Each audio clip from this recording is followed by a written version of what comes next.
عبداللہ بن عباس رضی اللہ تعالی عنہ سے روایت ہے، آپ کہتے ہیں کہ مکہ شریف میں امام الانبیاء صلی اللہ علیہ وسلم تشریف فرما تھے، تو ایک شخص جس کا زماد نام تھا،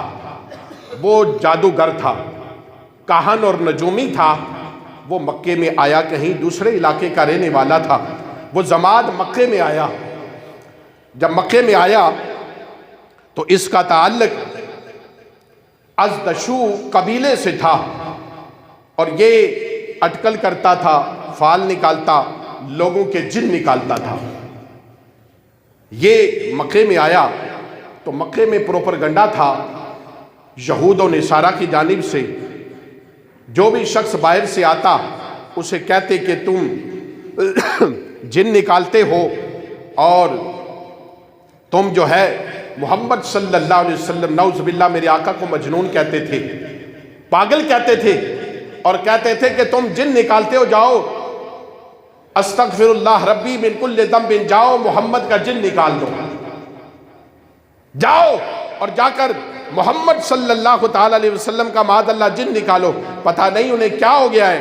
اور وہ ایسی ایسی باتیں کرتے، ہمارے بتوں کو برا بلا کہتے، اور ان کا تعارف کرواتے، اور مشرکین مکہ کہنے لگے جاؤ محمد کے پاس، معاذ اللہ مجنون ہیں، ان کا علاج کرو۔ تو اس آدمی نے کہا کہ اگر واقعی وہ مجنون ہیں تو میں ان کا جن نکالتا ہوں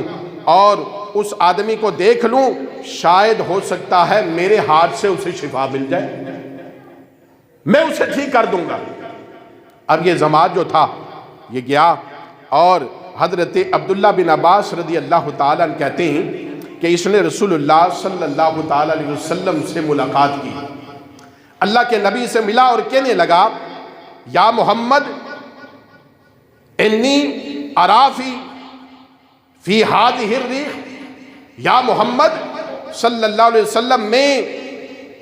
جنوں کے معاملات میں بڑا ماہر ہوں، دم کرتا ہوں، جن نکالتا ہوں، اور جن کا مسئلہ ہو تو ٹھیک ہو جاتا ہے۔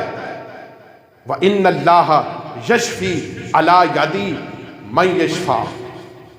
اے محمد اگر تم چاہو تو اللہ تعالیٰ ہو سکتا ہے تمہیں میرے ہاتھ سے شفا دے دے۔ تو نبی کریم صلی اللہ تعالیٰ علیہ وسلم نے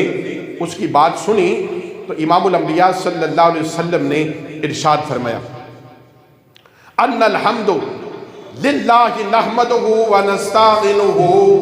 ومن یہدہ اللہ فلا مضل لہ ومن یضللہ فلا ہادی لہ ونشہد ان لا الہ الا اللہ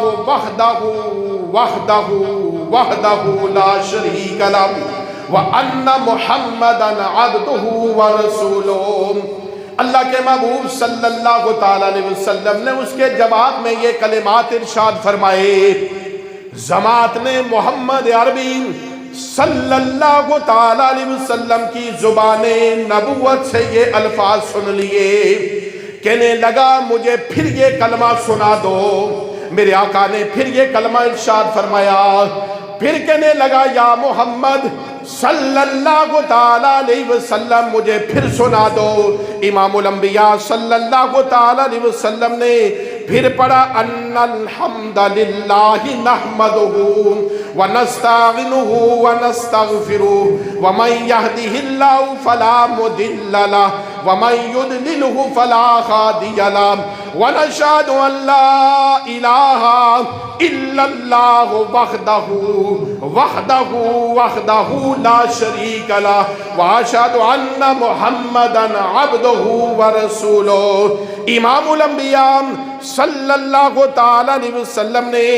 یہ کلمات 3 بار پڑھے تو کہنے لگا فقال لقد سمعت قولا، پس محمد عربی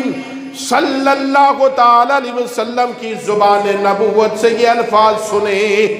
زماد کہنے لگا اے محمد میں نے بڑے بڑے جادوگر دیکھے، ان کے کلمات کو بھی میں نے سنا، میں نے بڑے بڑے نجومی دیکھے، ان کی باتوں کو بھی سنا، میں نے بڑے بڑے شاعر دیکھے، ان کے کلام کو بھی میں نے سنا ہے۔ فما سمعت مثل کلماتک، لیکن یا محمد جو کلمات تمہاری زبان سے نکلے میں نے کسی سے اس سے پہلے یہ کلمہ نہیں سنا، جو تم نے سنایا نا یہ میں نے کسی سے نہیں سنا ہے۔ پس کیا کہنے لگا لقد